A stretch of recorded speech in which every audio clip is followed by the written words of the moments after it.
The tabletop takeaway. Game mechanics on display. Three designers share the stage. Pick a genre and we'll play. The tabletop takeaway. Welcome back to the Tabletop Takeaway. I'm Ananda Gunaratna. I'm Charlie McCarran. And I'm Trevor Muller-Hagel. And today we are going to talk about Studies in Sorcery, our second game in our engine building series. So in Studies in Sorcery, you are a student at a magical academy for the dark arts, and it is your final semester, and you are trying to be the valedictorian by getting the best grades, by turning in the best projects, and that's the theme of the game. So the way that it works is there's a bunch of project cards that you're trying to complete, so sort of a, order completion type thing. Each project requires certain materials to complete it. In order to get those materials, you're going to have to go and rob some graves, because this is an academy of the dark arts. So the way that you rob the graves is there are 3 piles of graves, and you search them using a Winston draft. So if you haven't heard of a Winston draft, basically the way it works is there's 3 piles, each having some number of cards in them, and you look at the piles one at a time, and the piles are face down. And if you like what you see, you can keep all the cards in that pile. And if you don't like what you can see, you can add a card to the top of the pile and then go to the next pile and look at it. And you keep going until, if you don't like any of the piles, you can just take a card from the deck, or you can also take one of the face-up generic stock items, which are useful for some of the projects. So the game takes place over a fixed number of rounds. There's 16 rounds in the game, split into 4 months. Each month has 4 phases of the moon, for a total of 16 rounds. And at the end of 16 rounds, you see who's completed the most projects.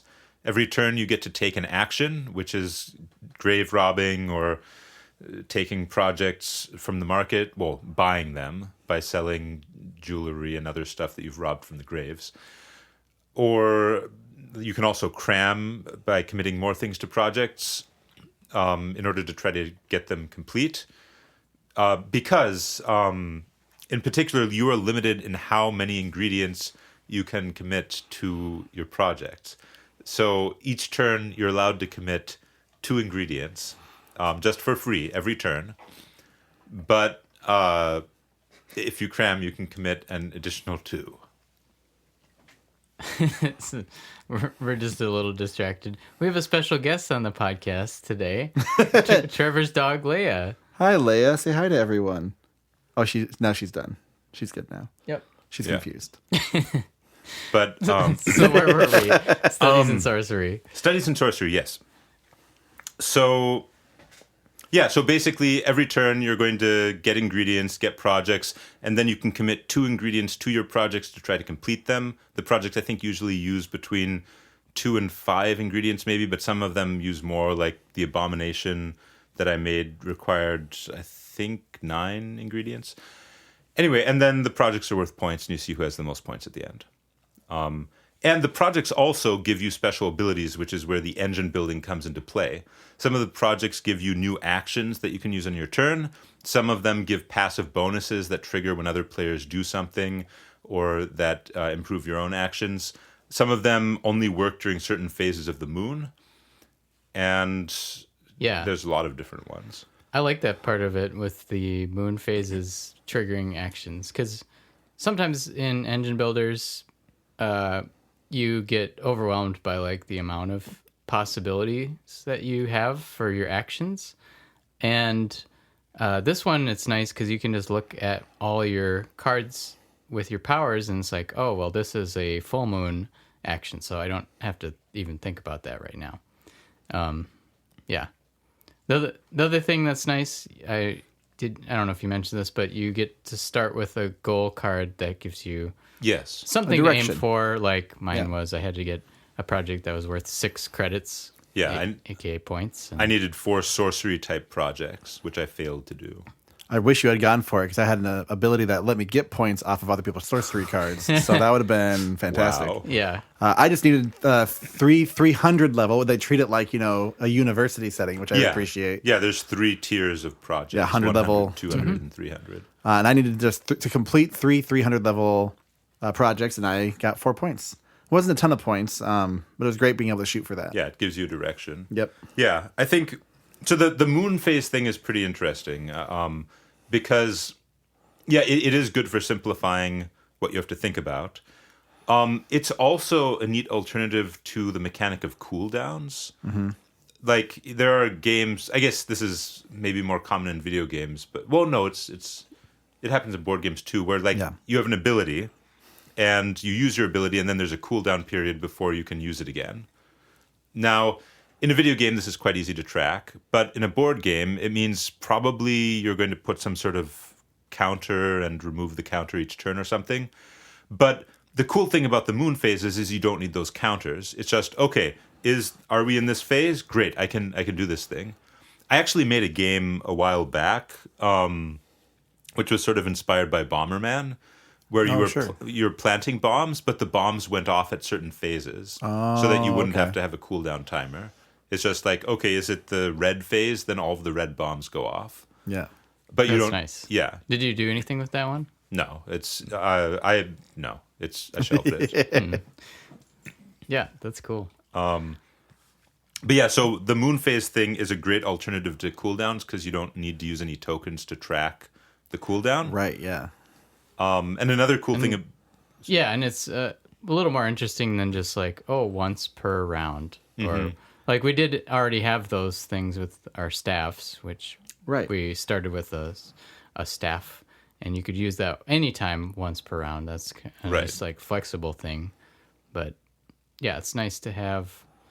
Yeah, and sometimes it's like, this ability would be better if it was twice per round. So you just put it on like I two had different that. moon phases. I had the one where it's both of the half moon phases. Mm-hmm. My ability worked. I really like too that some of them, like, you can use your action to activate the ability on that moon phase, or you can have this passive ability if you're going to do something already. Yeah, and so it's like technically you had the half moon phases with Plague. Yes. But you would also not do that unless you were going to the graveyard, probably. Right. Yeah. So for reference, Plague is an ability that lets me add a card to each of the grave piles on the half moon, when the moon is half full. Mm-hmm. And I don't have to do that, but generally I do that, if I'm going grave digging to get more options. You wouldn't do that and then go buying a new project. Yeah. Yeah, because that would help us out potentially, and you typically don't want to do that. Right. Yeah. Yeah, one other cool thing about the moon phase restrictions is that if you have 2 abilities where they're absolutely broken together, you can just put them on different moon phases, and then players can't combine them. They can't link them. Right, so it's one way that you can balance certain abilities. And it's just super thematic. Yeah, and I honestly, I was going to say this was going to be my takeaway before you even started talking about it. But I really like the idea of having a solid thematic reason for time occurring and what that thing is, and being able to link things to that cycle, whatever it like. Moons are nice because it's nice and even and happens every month, but this we have it divided into 4. Yeah. Yeah, and it's like being able to call on that and use that. I think that's a really cool thing to have in a game in general. But for engine builders especially, then you can actually do different things at different times, and like you're saying, you don't want to have that linked with a different ability, so you put one at the full moon and one at the new moon. Yeah.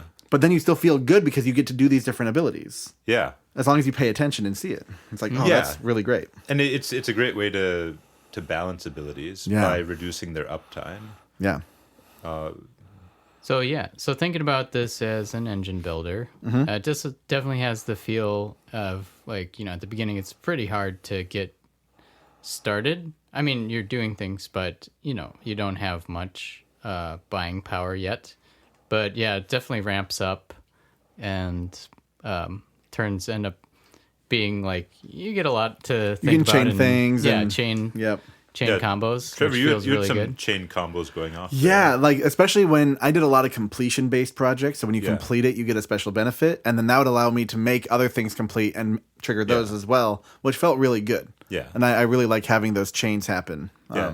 And completion projects are also they're quite nice when designing games because people don't have to think about them after they're done. Right, Whereas ongoing effects you do have to think about. right, yep. And I really actually about like the ingredients having a dollar value, but you could go do it for free. I thought that was a great little add in here because, a lot of times it's like, oh, well, I can't do anything because I have no money and so I can't go buying things, or I need this specific resource to go do things. Going to the graveyard gives you money and the resource. It just Yeah. is depending on what you need at that time, because all of the resources have the money printed on the bottom of what they're worth. And you can just go to and maybe there's just one card. Maybe you can get a stack of 3 cards. And sometimes you get like relic things that are worth a lot of extra money. Yeah, the jewelry that the Yeah. dead people were wearing. Yep. And so you get like $4 or $5 worth of things, and then you can go the next turn and go shopping with that Yeah. stuff, which is kind of morbid, but like it feels nice mechanically. Yeah. I think the Winston draft fits so well thematically here. Yes. Because like the graves, you don't know what's in them. A lot of what's in them is probably worthless to you. Right. And if once you find something, you're probably not going to want to keep digging elsewhere. Yeah. I imagine like you're digging with a shovel Yeah. and you're knocking things loose as you dig. So that's the Yeah. new stuff that you're creating Yeah, there. exactly. And you don't even know what you've dug up until after you leave and someone else comes through. It's like, oh man, they knocked this loose. Oh, this is great. Yeah. Yeah, it fits so well. Yeah. Winston drafts are a really cool mechanic. I want to try using them in a game. The thing I really like about the Winston draft is that it adds push your luck in a way that's very satisfying because, well, I think the key to making it work is having things that you really, really care about and things that you don't.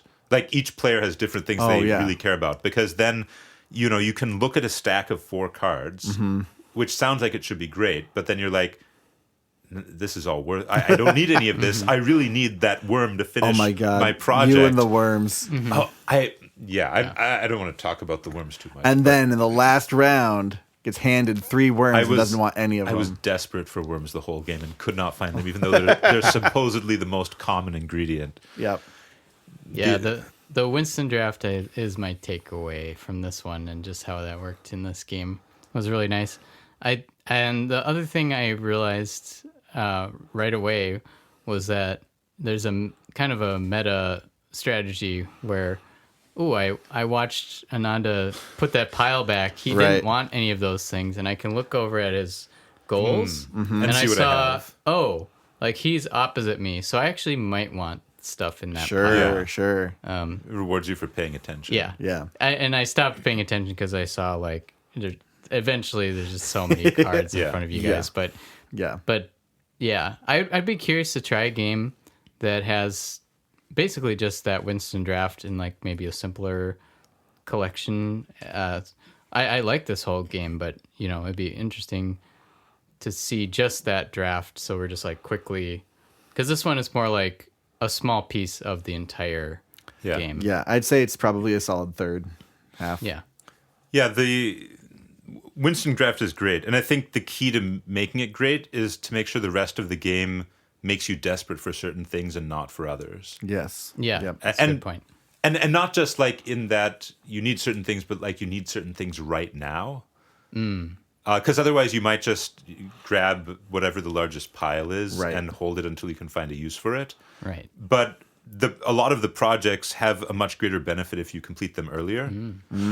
Well, And you're the way the game is set up is you want to always be committing cards Yes. to your projects because you only have a limited amount of things you can commit. So- right, because you get 2 free commits each turn, and if you don't use them, they're gone. Right. Which I think actually might lead to my takeaway from this game, which is so I've observed this previously on Heat, most particularly, but when you give players an opportunity that they may or may not be able to take advantage of, they will be desperate to take advantage of it every turn. Like so the example in Heat is in Heat when your car is in a low gear, you can get rid of Heat cards from your hand. But if you don't have any Heat cards, you don't get to do that, which means players feel like, oh, I should be taking risks and taking on Heat cards because otherwise I'm going to waste the low gear. Right. And there's a very similar feeling in this game, which is, okay, I get to commit 2 ingredients for free every turn. Right. I mean, I can do it by cramming, but that takes an action, so I don't want to do that. Yeah. So if I don't have 2 ingredients and a project that needs them every single turn, I am wasting resources. Players hate wasting resources. Oh, yeah. And that makes them desperate to have the ingredients they need for their projects. I was feeling it. Yeah. It's a great way of creating a time pressure, I guess. So the takeaway is that the recipe for making players really, really want to do things is give them an opportunity and then an opportunity that they can use or waste, and they will want to use it, so they don't waste it. And you can do that like it does in this game by just saying, okay, here's something you can do for free every turn if you have the resources. Yeah. And hand in hand with that, like having a restriction on players. And in this game, the restriction is you can't commit more than... Right. Like, yeah. And you could have as many items in your hand as you want, but you would only play waste 2 of them. them if you're not... Yeah. Yeah, you can't just take the largest pile and hoard items until the end of the game because you won't be able to finish all your projects. Right. So I think this is a fantastic way to get players to want things in games, which I think is very important. I noticed a couple other interesting things about this game. One of which is the way that the wild cards are set up. Because in this game, some of the ingredient cards you have can be used in multiple ways to satisfy different types of requirements, like skeletons that can be used to satisfy either a hand or a femur, for example, in a project that requires a hand or a project that requires a femur. And one interesting thing this game does is that wild cards may be worth different amounts depending on how you use them. For example, some of the cards have a hand and a femur, but the hand has a little +1 next to it, which means if you use it as a hand in a project, it's worth an extra point. The project is. Right. Yeah, those +1, -1 tokens that you put on your projects, it's interesting. I haven't seen another game that really does that. And at first I was like, well, -1, +1, that's not a big deal. But it actually makes it more like the gradation, I guess, of completing projects is more interesting because it's like, well, rather than just a standard recipe completion is like, well, I just need these 3 things. Okay, I got those 3 things. I'll put them on there. But it gives like an extra little bit of thinkiness to everything. Extra credit. Extra credit, yeah. Thematically, it works great because it felt like, oh, I got a B rather than an A on this project. Right. Yeah. And, well, I guess the other thing about it, it gives you different ways to complete the project. And it also means that you want to use the wildcards in certain ways rather than others. One general issue I have with wildcards is that I feel that they give so much flexibility that they prevent players from being as creative. Because if you have a wild card, you can just do whatever. It's anything. Yeah. So the fact that these wild cards tell you, you can use it in either of these ways, but it's better if you use it in this way. Right. I feel like that solves a lot of my general problem with wild cards, which is that they're just too flexible. Yeah. And that players don't need to make intelligent choices when they have them. After we've talked about that on the podcast. Can't remember which episode, but after we talked about the wild card thing, I was like, I've removed that from at least one game. And it's like, this is just better. I removed it and then re-added it because I actually did kind of need a wild in there. Oh, But sure. that's life sometimes. Yep. Yeah, I feel like there should always be a downside. Right. Well, either a downside to the wild card, or like this game does, it's kind of a wild card, but you really want to use it in a particular way if you can. Right. Yeah. Right. Exactly. And then they're like levels of wildness. Like it Right. counts as either one of 2 or 3 Yeah. things, not everything. Yeah. But One of the ingredients counts as 4 different types of bone, but 3 of the types give you a -1 Right. if you use it. Which also the -1 tokens. So I had a way to get rid of them as part of my engine. I had an ability that let me remove a -1 and draw 3 cards As an action. as an action. Yeah. Yes, and I guess we've talked about this a little bit before, but I think that players often enjoy getting rid of liabilities more than acquiring assets. And this is just another example of that. And if you can do both, you get assets and remove a liability. It's Yeah. like That so great. yeah, removing a -1 genuinely feels better than adding a +1, even though it's equivalent. Right. It's I don't know, it's some psychological thing, but yeah. My staff did that too. It's like, oh, the normal downside to doing this card is -1. But Was that the is that the alchemy thing? alchemy thing. Yeah, But yep. I Yeah. have the power to make it a +1. yeah, alchemy potions have a theme. Each of the schools has like a different thing. Yeah. Yeah, which I thought was really cool. Yeah. And yeah, I think we were playing with a lot of the expansions or all the expansions. The expansion. Yeah. I mean, it's mostly just the divination expansion. Oh, sure. With Right. staffs, which is Yeah. a micro. Yeah, I think that's a mini expansion. Yeah. But the Yeah, and it's like what I brought up with Wormspan. I think if you're making an engine builder game, you just want to have enough design space in what you're doing. And even though this game is not that complicated to understand, it has a lot of little nuances in the design that then they can make these weird expansions that make everything feel a little like there's so many different types of powers, but they yeah. all Yeah. felt pretty different. Yeah, and the schools feel different too. Like the alchemy school in particular, normally you can only commit 1 card at a time, where you get a -1 token. Of course, you had a thing that let you bypass that.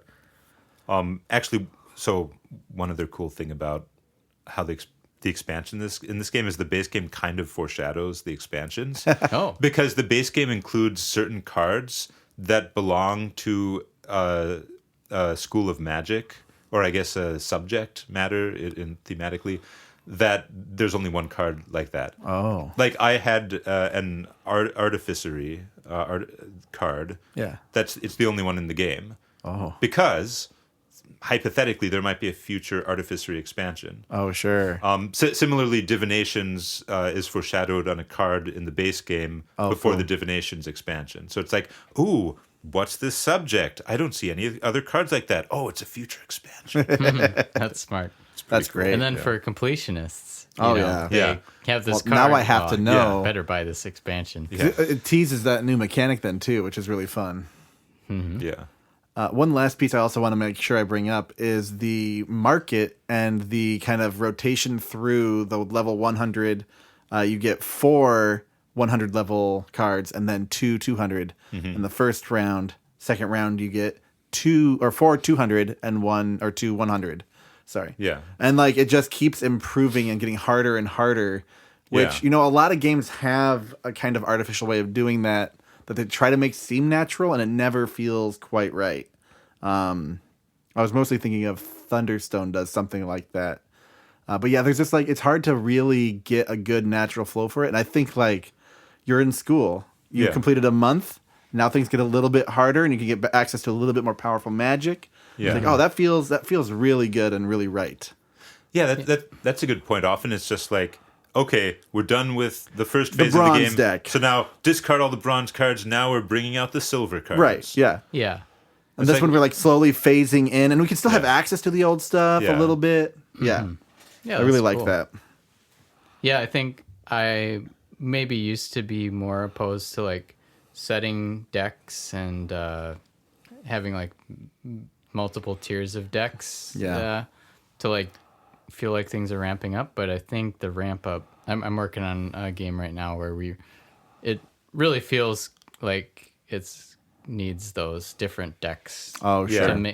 To keep the game ramping up. And yeah, maybe it's a little more set up to do, but It's not that much. it's not throw a deck and play. But And- already, if you're playing an engine builder, it's probably not just one deck of cards. Yeah. right. So like you're already have leaned away from that concept. Yeah. And it really does add an arc to the game. It does. It really does. Especially since in an engine builder, generally the late game cards you want to be things that are geared around getting points. Right. Since people are sort of, and whereas the early game cards are like setting up, oh, what's my engine going to look like overall? Like what is the cornerstone of my engine? What's the structure? Yeah. Cool. Well, that's Studies in Sorcery. And tune in next time when we get to play Sprocket Forge. What? Yeah, stay tuned. Hey, thanks for listening to The Tabletop Takeaway. This podcast is made possible by listeners like you. So please tell your friends and visit our website at thetabletoptakeaway.com, where you can suggest games and mechanics for us to cover next on the show.